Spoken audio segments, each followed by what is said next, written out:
Buenas noches, hermanos, el Señor les bendiga. Tenemos el rostro. Padre del cielo, Señor Dios, una vez más delante de tu presencia, Señor Dios, agradecidos, Padre, como siempre, por traernos, Señor, a tu sitio de refugio, Padre, para oír tu voz, Señor Dios de gloria, Padre, para que tu consejo venga, Señor, para que a través de todas las cosas que ocurren en la reunión de los santos, Señor, comprendamos, Señor, que tú tienes control, Señor Dios, de que tú no te adelantes ni te atrasas, que pides a traer sobre cada uno de nosotros tu bien, Padre, porque eso es lo que tú quieres hacer. Te pongo esta palabra delante de ti, te rogamos, Señor Dios, que sea de bendición, Señor Dios de gloria para todos nosotros. Gracias, Padre, por tu amor. Gracias, Señor, por estar con nosotros. Bendito sea el Señor. Se pueden sentar, hermanos.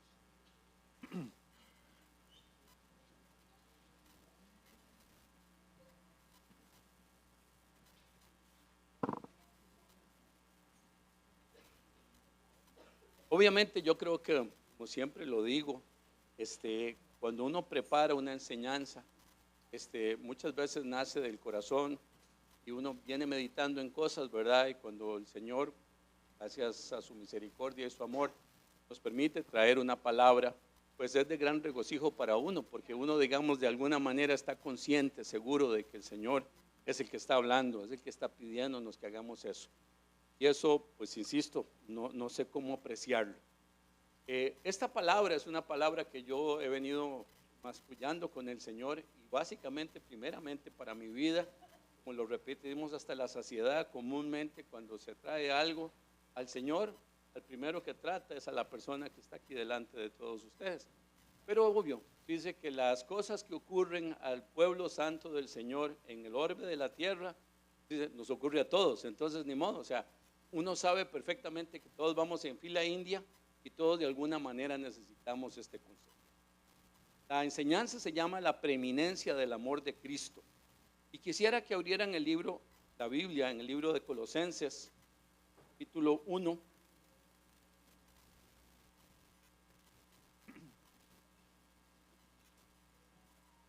Capítulo 1, versículo 18. Obviamente este capítulo, la primera de Colosenses, si uno lo revisa, si tienen tiempo háganlo, a partir del versículo 15, pues vamos a ver una condición clara de la creación del Señor, porque Él dice que Cristo Jesús es la imagen del Dios invisible, el primogénito de toda la creación. O sea, si nosotros queremos ver a Dios, veamos a Cristo. Si vemos a Cristo, vemos a Dios. Si probablemente hace 2000 y resto de años que Él caminó por aquí en medio de nosotros, pues muchos daban testimonio de Él. ¿Por qué? Porque lo vieron, supieron que existió, de carne y hueso, que comía, hablaba, contaba chistes, hacía de todo un poquito, ¿sí? Debe haber sido una persona muy amena. O sea, Él se dejaba querer, ¿sí? Yo creo que uno veía a Cristo y caía uno como desmayado, probablemente como atontado con solo verlo, ¿verdad? Por las características de Él. Pero quiero hacer dos citas en esto para redimir el tiempo. Y una es el versículo 18 que dice, y Él es la cabeza del cuerpo, que es la iglesia. Y esto es una cosa que por favor, hermanos, rumiémosla hoy. Dice, Él es la cabeza del cuerpo. ¿Y quién es el cuerpo? Nosotros, la iglesia. Y hay momentos que a veces olvidamos esto. Yo me acuerdo una vez cuando estaba de interno, hace muchos años de eso, año 81, entró un profesor y preguntó qué se necesita para hacer un diagnóstico. Y obviamente todo el mundo, que la historia clínica, que el examen, que el aquí, que el allá, que el cuento, y el fulano, no, y nadie le pegó. ¿Qué se necesita para hacer el diagnóstico? Dijo él, pensar en el diagnóstico. Usted puede tener el cuadro más florido de sarampión delante suyo, que si usted no piensa en sarampión, eso es lo que pasa, porque todo el mundo dice, es que el doctor ese es muy bueno. Y créanme que también uno lo ha visto a lo largo de la vida de uno. Usted está quebrándose la jupa porque no sabe qué tiene el paciente, le da vuelta y lo piensa y lo pone de este lado y lo pone del otro. Y pasa cualquier Juan Vainas a la par suya. ¿Qué está haciendo, Betillo? No, es que tengo este paciente así. ¿No será tal cosa? Claro. Entonces, hay cosas en la palabra de Dios, hermanos, que ahí están, y a veces le pasamos tantas veces por encima. que se nos olvida el principio básico de lo que Dios quiere para nuestras vidas. Entonces dice, Él es la cabeza del cuerpo, que es la iglesia, el que es el principio, el primogénito de entre los muertos, para que en todo, palabra importantísima, es la única vez, al menos en la Reina Valera, que esta palabra aparece, preeminencia, para que en todo tenga preeminencia. Y la palabra preeminencia es un privilegio, es una excepción, es una ventaja o preferencia que goza a alguien por razón o por mérito especial. O sea, solo el Señor tiene preeminencia sobre todas las cosas. En otras palabras, Él se puede atribuir absolutamente todas las cosas. Si ustedes leen este capítulo de Colosenses, está hablando de que la creación fue toda de parte del Señor, que no había nada antes ni después de Él, que la creación se hizo por Él y para Él. O sea, lo que hay en el mundo, hermanos, todo lo que hay en el mundo no está de sobra, ni tampoco había nada en el mundo antes del Señor. De manera tal de que todo lo que vivimos aquí, todas nuestras interacciones, cada una de las cosas que hay, cielo, tierra, animales, vecinos, hermanos de la fe, compañeros de trabajo, lo que quieran, todos son creación del Señor. Todo es creación del Señor.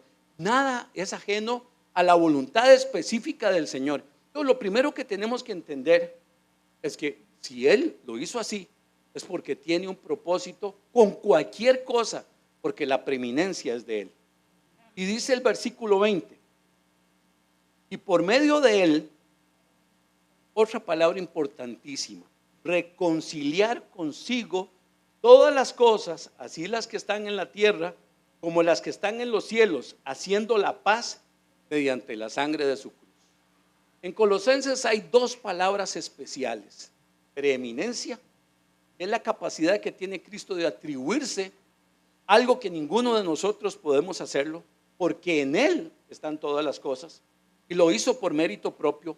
Pero lo segundo, esa creación que se hizo, ese mundo que se formó, ese cosmos, todo, ¿sí?, que se formó, tiene un solo propósito: reconciliar al mundo con Dios. Reconciliar al mundo con Dios. Y dice que Él es la cabeza. Pero ¿quién es el que mueve la cabeza? Cuerpo. Por eso es importante todos los detalles aquí: eminencia y reconciliación. La reconciliación, ¿a través de qué? De una sola acción. No hay ninguna otra más. Ahí lo dice: mediante la sangre en la cruz. Entonces, no hay nada que yo pueda agregar, porque ya todo está hecho. No hay nada que yo pueda, pensar que me va a cambiar, porque la muerte en la cruz fue lo que me permitió. Pero lo que sí puedo hacer, sin lugar a dudas, es trabajar como cuerpo para que la intención del Señor de la reconciliación se dé. Ahora, hay un detalle. Nunca hago esto, pero fue tan bonita y me cayó de pura suerte. Primera de Corintios 13.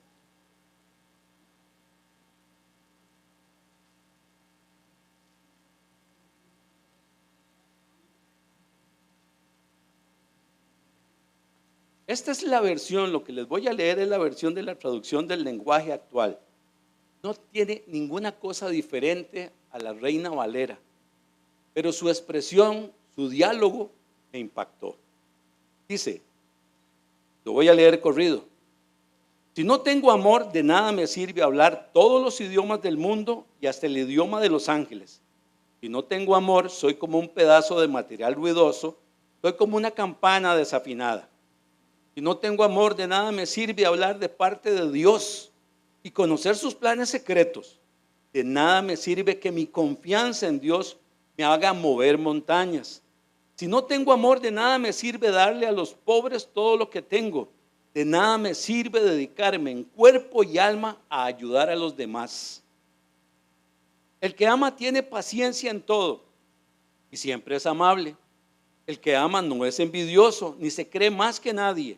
no es orgulloso, no es grosero ni egoísta, no se enoja por cualquier cosa, no se pasa la vida recordando lo malo que otros le han hecho, no aplaude a los maldados, sino a los que hablan con la verdad. El que ama es capaz de aguantarlo todo, de creerlo todo, de esperarlo todo, de soportarlo todo. Solo el amor vive para siempre. Llegará el día en que ya nadie hable de parte de Dios, ni se hablen idiomas extraños, ni sea necesario conocer los planes secretos de Dios. Las profecías y todo lo que ahora conocemos es imperfecto, porque cuando le llegue lo que es perfecto, todo lo demás se acabará. Entonces, ¿qué pasa? A esa conciliación, a ese sacrificio perfecto, a esa preeminencia de amor, se le agrega esto, que el amor, hermanos, es una virtud. Es probablemente la virtud más hermosa de todo lo que hay en la creación y por supuesto que en la palabra del Señor.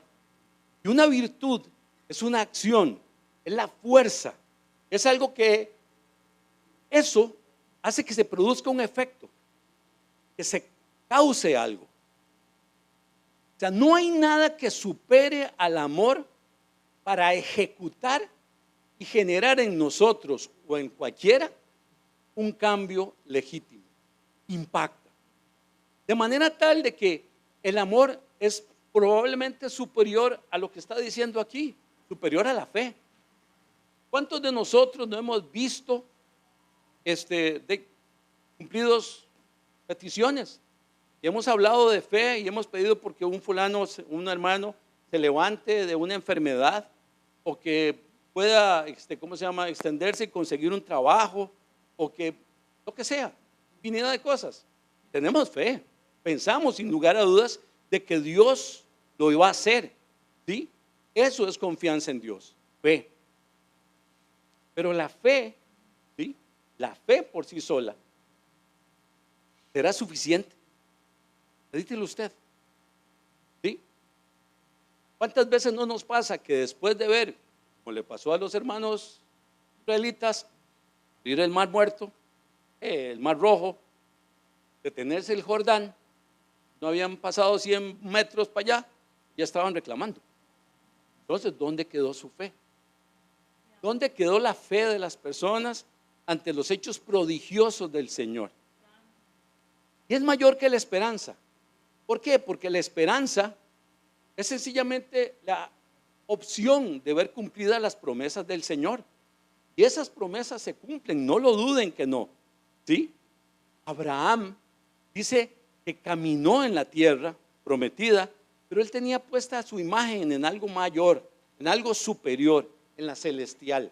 De manera tal de que esa esperanza le sirvió a Abraham para continuar adelante.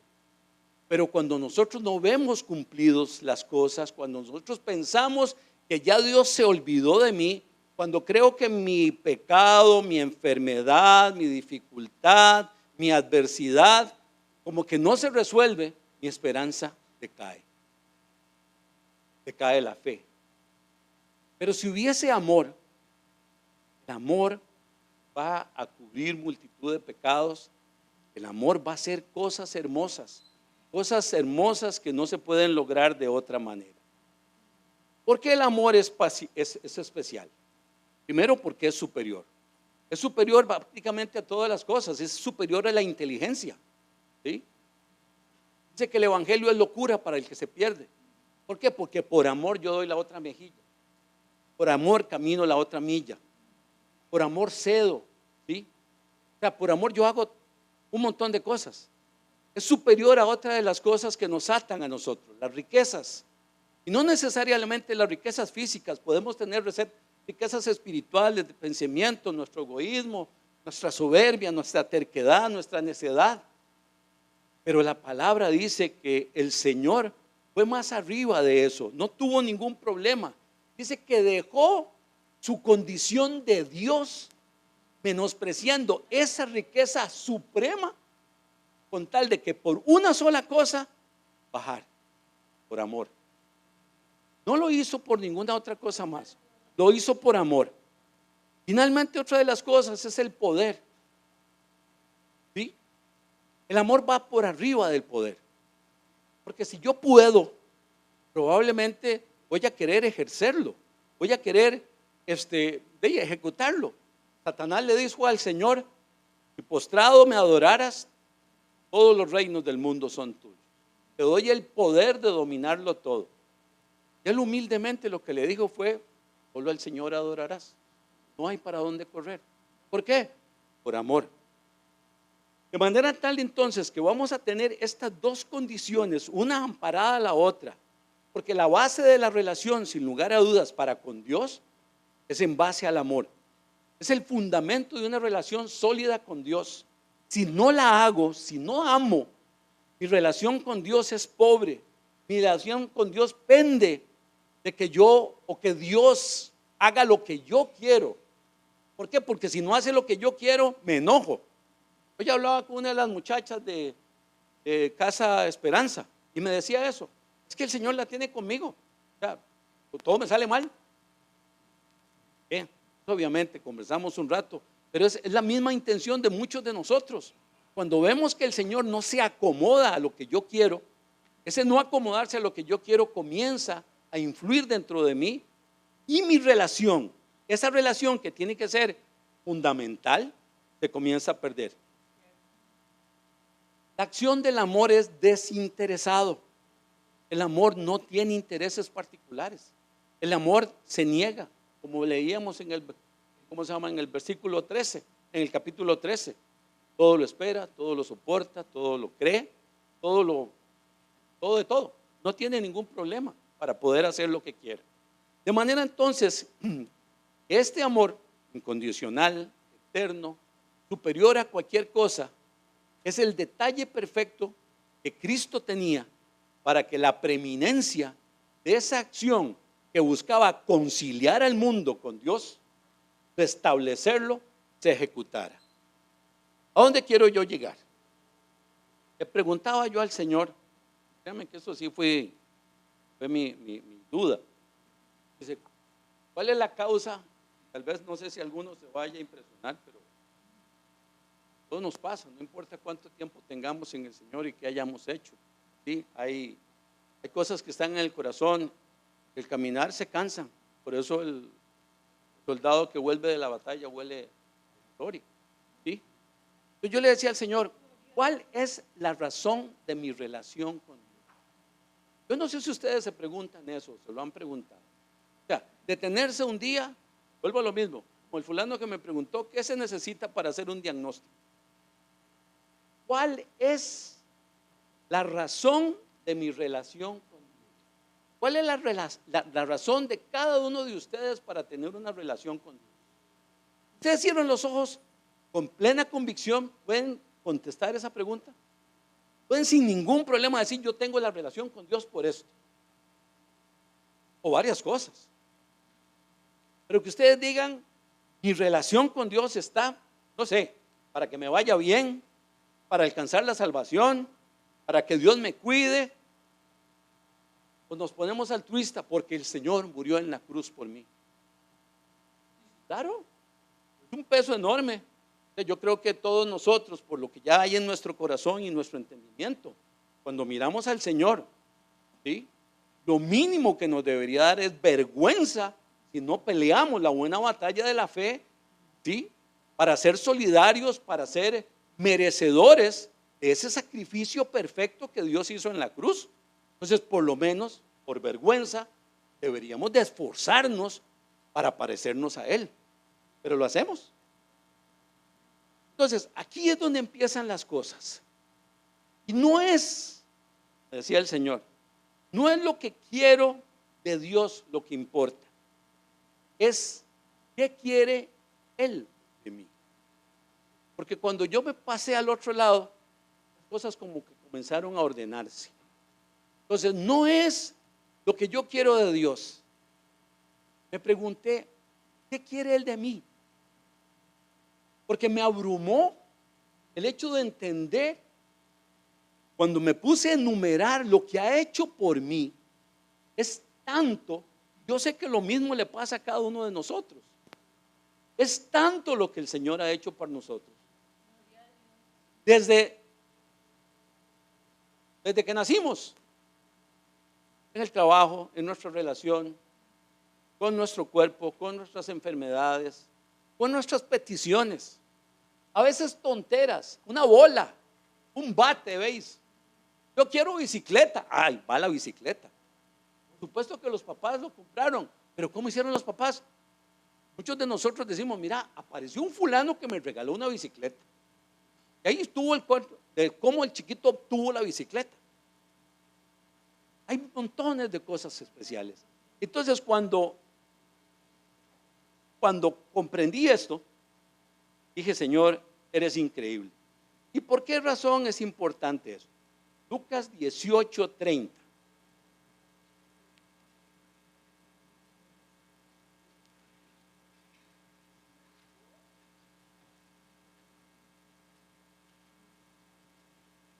O 29, para irnos completos. Dice la palabra del Señor. Y Él les dijo, de cierto os digo que no hay nadie que haya dejado casa, padres, hermanos, mujer, hijos por el reino de Dios, que no haya de recibir mucho más en este tiempo que en el siglo venidero la vida eterna. Entonces decía yo, sí, claro, mi salvación, eso era lo que quería. Pero el Señor se adelanta y me dice, le puedo dar, o sea, eso es como el resultado final. Le puedo dar montones de cosas interesantes aún aquí, ¿sí? Lo está diciendo. Dice, que no haya de recibir mucho más en este tiempo y en el siglo venidero la vida eterna. Una de las cosas importantes en esto es que si yo creo esto, hay una palabra clara que es fundamental: confianza. Si yo no confío, difícilmente voy a ser obediente. Y ahí es donde las cosas comienzan a acomodarse. Porque confiamos, no sé, muchos de ustedes me han buscado como médico. A la hermana Jacqueline, que aquí tenemos a más de uno operado de parte mía. No sé si era porque lo hacíamos de gratis o porque realmente confiaban en mí, pero lo cierto es que muchos he operado, muchos han consultado conmigo, ¿sí? Muchos me buscan, ahora está Diana también, y eso lo complace a uno, créanme de fondo. Yo a todos mis pacientes comúnmente cuando se despiden le digo, le agradezco su confianza. ¿Por qué? Porque de alguna manera todo lo que yo le estoy diciendo, él lo va a hacer. Tómese esta pastilla, que se brinque 3 patitos y se levanta a las 5, deje de comer por las noches. Sacrificios. Y el fulano lo hace. ¿Por qué? Porque confía en mí. Todos no. Ojalá todos. Pero eso es lo mismo en nuestra relación con Dios. Se obedece a aquel en el que confiamos. Pero el aprendizaje de obediencia es otra cosa. ¿Por qué razón? Porque un niño al principio no entiende el juicio. El padre le comienza a enseñar hasta que llega un momento que él entiende lo que es correcto y lo que es incorrecto, lo que es bueno y lo que es malo. Pero con todo y todo, después más bien se revela y comienza a hacer lo que le da la gana, a pesar de que tiene claridad. Y así somos nosotros. Cuando perdemos la confianza, entramos en desobediencia. Cuando conjeturamos si lo que mi mamá me dijo de toda la vida, no, eso es pura paja, eso no es cierto, porque es siempre así. La razón. Entonces, cuando yo pierdo la confianza en la persona, cuando un paciente pierde la confianza en mí, comúnmente yo le digo, ¿sabe qué? Yo no lo vuelvo a ver. O le voy a pedir que por favor lo vea a fulano. Quiero oír el criterio de él. ¿Por qué? Porque puede pasar. Hay cosas que se complican, no todo es sencillo, no todo es fácil. Y esto es importante por lo siguiente. No es lo que quiero obtener de Dios que nos tiene que hacer prevalecer, sino confiar en lo que Dios quiere de mí es superior, es más importante de cualquier ilusión, de cualquier esperanza, de cualquier deseo que yo tenga. Si antepongo al Señor y en obediencia le pregunto, ¿qué quieres de mí? El Señor fue donde su padre y le dijo, ¿qué quieres de mí? El Señor le dijo, necesito un sacrificio perfecto. ¿Ok? Sí. ¿Lo hace o lo hago? Padre, ¿por qué me has abandonado?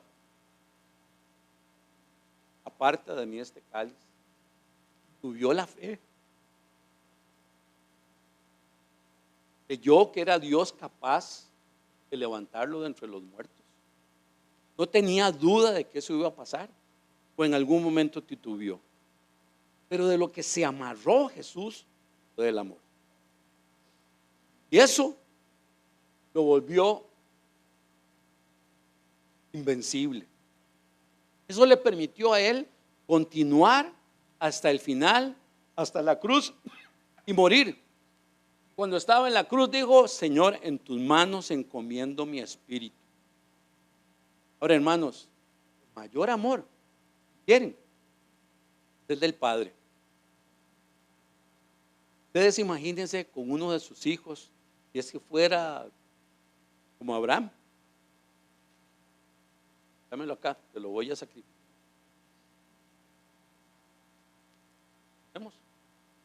¿Entendemos el amor que hay en eso? ¿Entendemos la plenitud de la manifestación, del concepto de la necesidad, de ese propósito oculto que tiene Dios haciendo cosas que no parecen lógicas? Traernos enfermedades, dificultades, adversidades, perder el trabajo. ¿Das tu hijo? Abraham lo iba a hacer. Al Señor le detuvo la mano. Pero Dios no detuvo la mano. No la detuvo. Lo cumplió. Por amor de toda la humanidad, estuvo dispuesto a entregar a su hijo. Si bien es cierto, el Señor se apoyó en el amor para cumplir lo que estaba haciendo, antes de eso Dios dijo, estoy dispuesto para conciliar a la humanidad conmigo, para que tenga la oportunidad de volver a mis pies, para que tenga coloquio conmigo, para que pueda vivir junto a mí. Yo voy a sacrificar a mi hijo. No lo dudo. Entonces, cuando pienso en eso, el Señor me traía una cosa que hace mucho tiempo me hizo ver. Porque las cosas que tengo me dominan, o las que deseo. Y también les voy a pedir que piensen en estas dos cosas. ¿Tengo lo que deseo? ¿Tengo lo que deseo? O deseo muchas cosas más de las que tengo. Porque si no tengo lo que deseo, probablemente me va a perturbar a mí el enemigo cada momento. Eso no tiene nada de malo. Si tuviera con plenitud lo que deseo, probablemente no tendría problema. Pero la otra pregunta es, ¿deseo lo que tengo? ¿Estoy satisfecho con lo que Dios me ha dado? ¿Es suficiente lo que Dios ha hecho por mí? Tengo lo que deseo, deseo lo que tengo. Y esas dos cosas tenemos que razonarlas, porque ahí es donde nos volvemos vulnerables. El enemigo sabe cómo llegarnos a nosotros y perturbarnos, sacarnos del camino. Porque vuelvo a lo mismo, cuando entiendo que no es lo que yo quiero de Dios, sino que me dedico en cuerpo y corazón, pensamiento, a preguntarle al Señor a cada paso que dé, Señor, ¿qué quieres de mí? Yo no tengo ningún problema, porque lo que tengo es lo que Dios quiere para mí. Y voy a amar lo que tengo, porque es lo que Dios me dio. El problema de nosotros es que nos confundimos. Yo no sé si alguno de ustedes está exento, pero yo no. Yo no. Y eso es lo que el Señor me traía a mí a colación. Y es un tiempo, es un momento, es una oportunidad. Adán tenía las condiciones perfectas para todo, ¿sí? Estaba en un huerto, el Señor le dio, tenía coloquio con Dios, se paseaba y conversaba con él. lleno de árboles frutales de los cuales él podía comer. Estaba en las condiciones idóneas, no le faltaba nada, era ingenuo.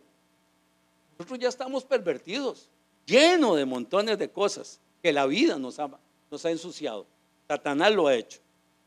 Pero no, Adán, ella para el ciprés, no se enteró ni que Eva estaba desnuda. Y Eva no se enteró que él estaba desnudo. ¿Usted sabe qué hacían? Cierto es que no se enteraban que estaban desnudos. Lo que están diciendo es que no se señalaban nada.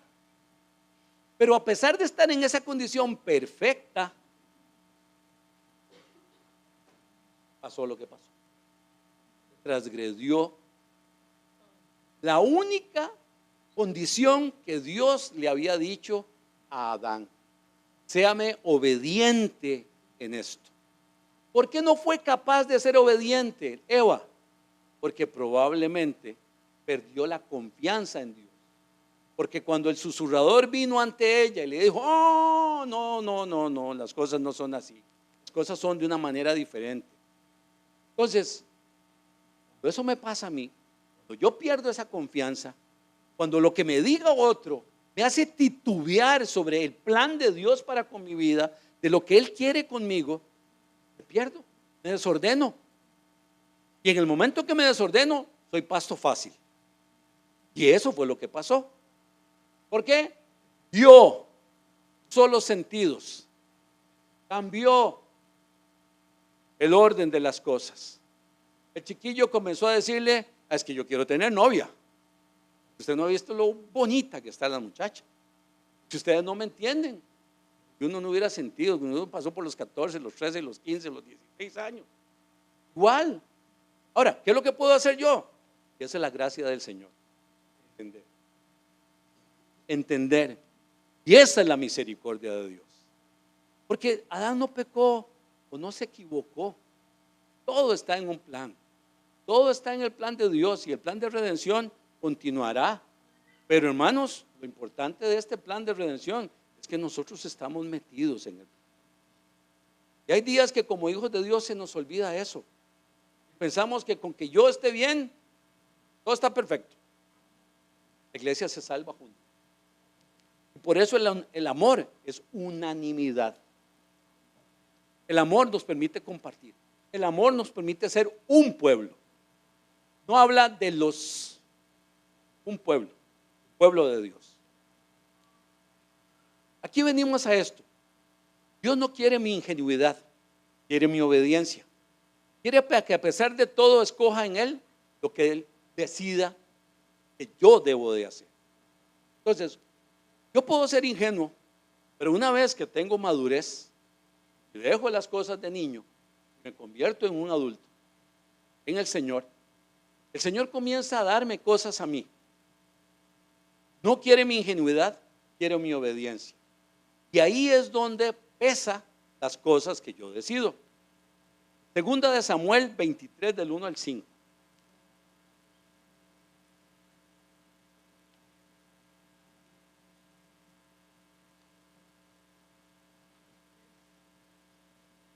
Segunda de Samuel 23 del 1 al 5.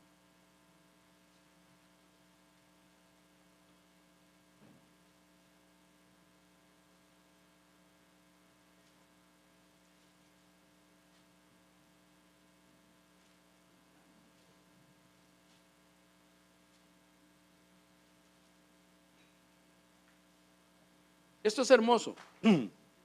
Dice la palabra del Señor. Se encabeza en algunas Biblias con este título: Últimas palabras de David. Dice: estas son las palabras postreras de David. Dijo David, hijo de Isaí, dijo aquel varón que fue levantado en alto, el ungido del Dios de Jacob, el dulce cantor de Israel: el Espíritu de Jehová ha hablado por mí, y su palabra ha estado en mi lengua. Imagínense qué increíble. El Dios de Israel ha dicho: me habló la roca de Israel. ¿Habrá un justo que gobierne entre los hombres, que gobierne en el temor de Dios? Porque ese, dice, será como la luz de la mañana, como el resplandor del sol en una mañana sin nubes, como la lluvia que hace brotar la hierba de la tierra. Dice, no es así mi casa para con Dios. Sin embargo, Él ha hecho conmigo pacto perpetuo, ordenando en todas las cosas, y será guardado, aunque todavía no haga Él florecer toda mi salvación y mi deseo. Increíble. David, dulce cantor, aquella persona que vivía en intimidad perfecta con Dios, habla de que quien fuera aquel individuo que gobernara en el temor de Dios, que fuera como la luz de la mañana. Pero dice, esto no soy yo. Pero sin embargo, dice, sin embargo, Él ha hecho conmigo pacto perpetuo.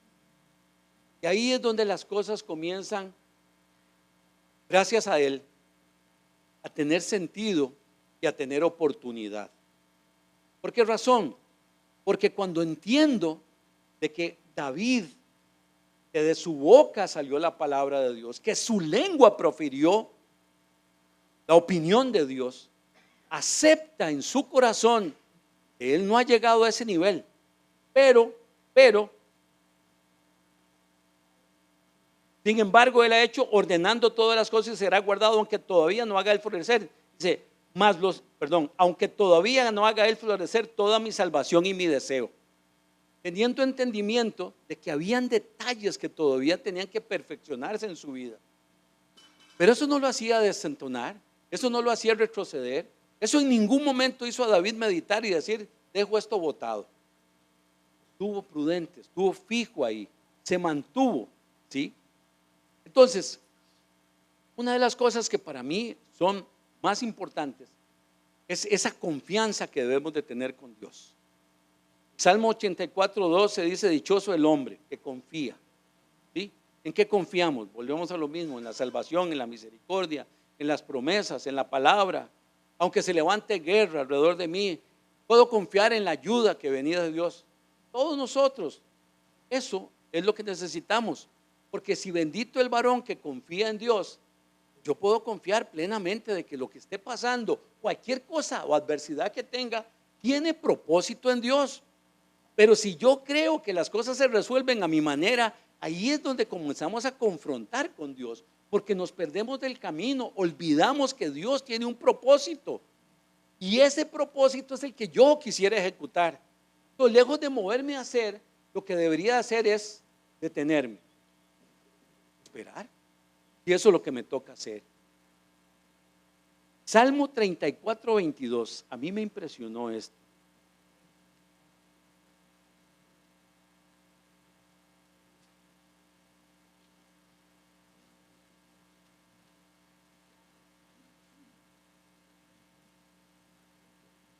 Una promesa hermosa, hermano.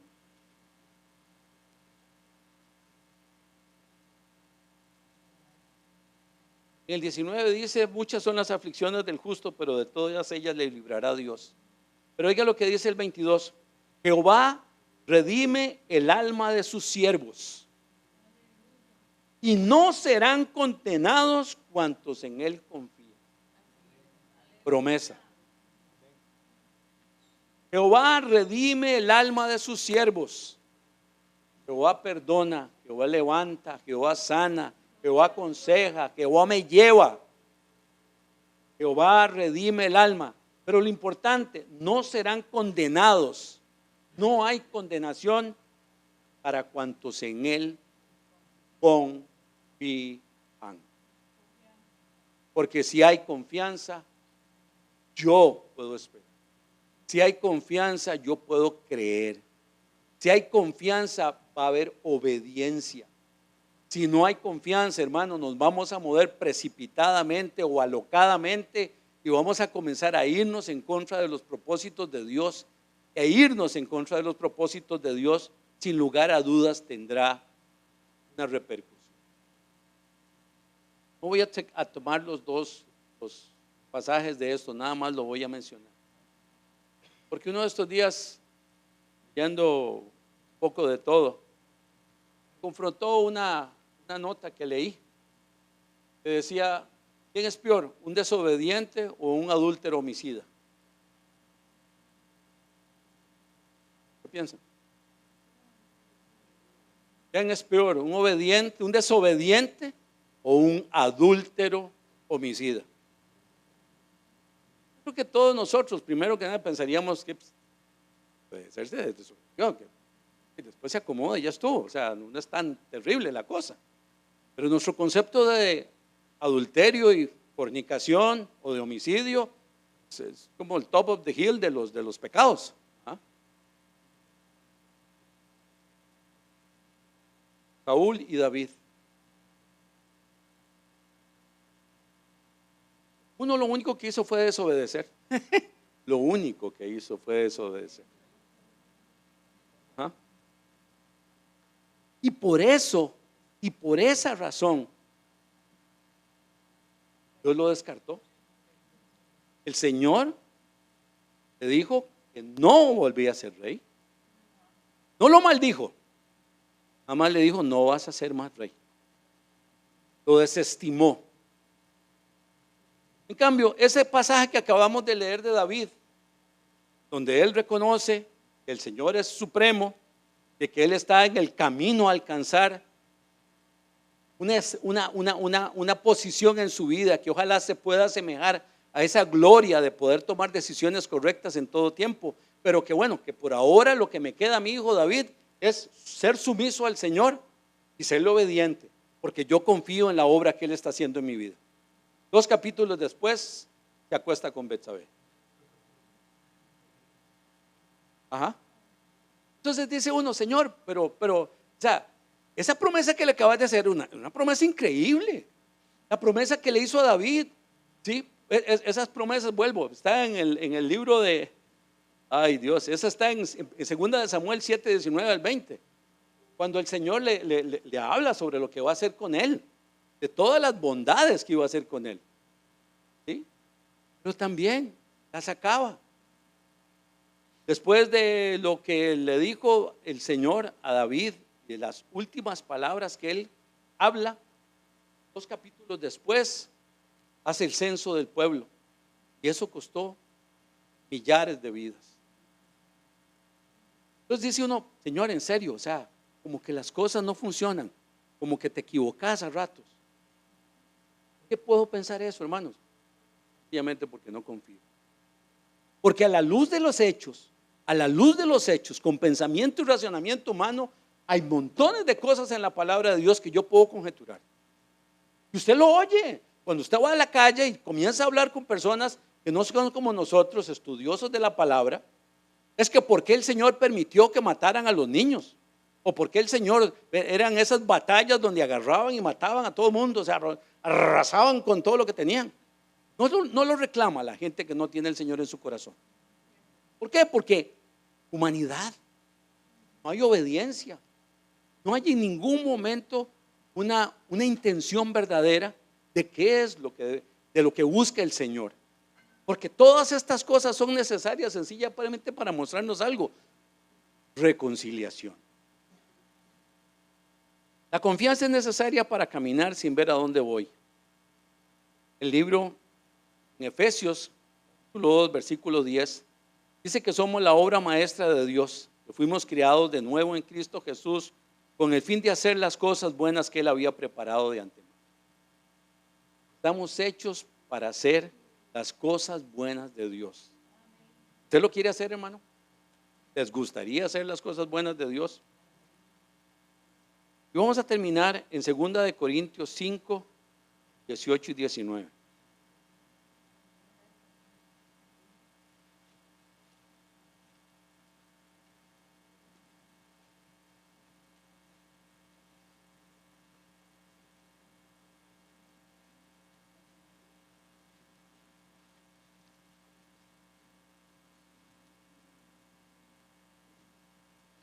Esa es la palabra del Señor.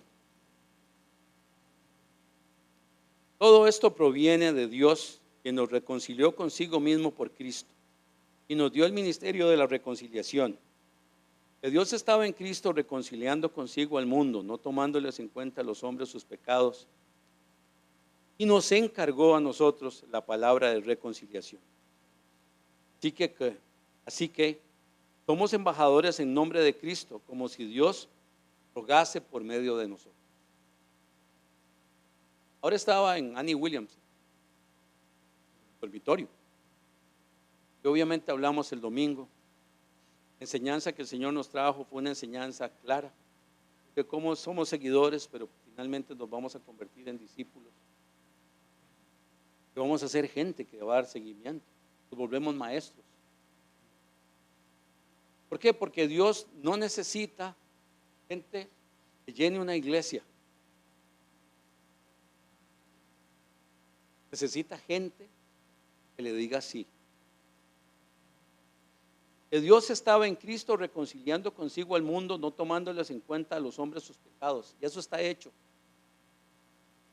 ¿Sí? Podemos hacer lo que usted quiera. Por supuesto, lo que nos toca es vivir en santidad. Pero si nosotros, como dice en el libro de Colosenses, abstenerse de cosas es bueno, como duro trato para la carne, perfecto. Pero eso para la obra del Espíritu no sirve de nada. Porque solo el amor es capaz de cambiar nuestro corazón. Solamente el amor es capaz de cambiar nuestro corazón. Esa es la manera de llegar allí. Entonces, cuando aprendimos esto, cuando el miércoles pasado se nos habló de la santificación y de la sanidad, que ya no podemos seguir dos aguas. Lo único que pretende el Señor con nosotros, hermanos, es dejémonos de dar muchas vueltas. Yo creo que lo que sería importante es como comenzar a aterrizar el propósito que Dios tiene. No de antes ni después. ¿Por qué Annie Williams y por qué Casa Esperanza aparecieron ahora? Yo creo que es una oportunidad que Dios nos está dando para que comenzamos a salir, para que reconciliemos al mundo. Porque también reconciliando, aprendamos a amar. Cuando veamos todo lo que tenemos nosotros, todo lo que Dios nos ha dado, no tenemos hambre, tenemos techo, cubre una casa, ¿sí? Salimos de aquí, algunos tenemos carro. Mañana hay que comer. Tengo donde reposar mi cabeza. Entonces llega un momento, hermano, en que nos confundimos tanto, comenzamos a pedir y pedir y pedir. Y no es malo, hermano. El Señor le encanta que le pidamos. Porque eso es una manera de agradecerle, de alabarle. ¿Por qué? Porque cuando yo me pongo delante de Dios a pedirle a Él que me ayude, pues encuentro que Él es el único que me puede ayudar. O sea, que Él tiene el poder para cambiar todas las cosas. Pero como le digo, cuando yo me pierdo pensando que ese poder tiene que serse a mi beneficio, ahí es donde me pierdo. Reconciliar. Y hermanos, lo que el Señor ponía en mi corazón, y con esto termino. Busquemos agradar al Señor. Busquemos la obediencia. Y el Señor nos trajo la enseñanza de dominical que nos trajo, para que comenzáramos a crecer y entender cuáles son las funciones que nosotros tenemos que desarrollar como hijos de Dios. Porque no nos quedamos como seguidores, como el montón. El Señor nos está pidiendo que nosotros nos volvamos soldados verdaderos. Tenemos conocimiento, tenemos fortaleza, habilidades, tenemos muchas cosas. El Señor está diciendo, vamos a la guerra. La reconciliación es allá afuera. Por supuesto que aquí hay reconciliación. Pero hermanos, la reconciliación que el Señor pretende es que comencemos a predicar el Evangelio a tiempo y destiempo. Que tomemos, ¿cómo se llama? De alguna manera, responsabilidades con respecto a lo que el Señor está pidiendo con nosotros. Porque en la ejecutar esa responsabilidad, muy probablemente vamos a tener gozo, paz, esperanza, fe, todo lo que usted quiera, todo a través del amor. Amén. Pongámonos de pie.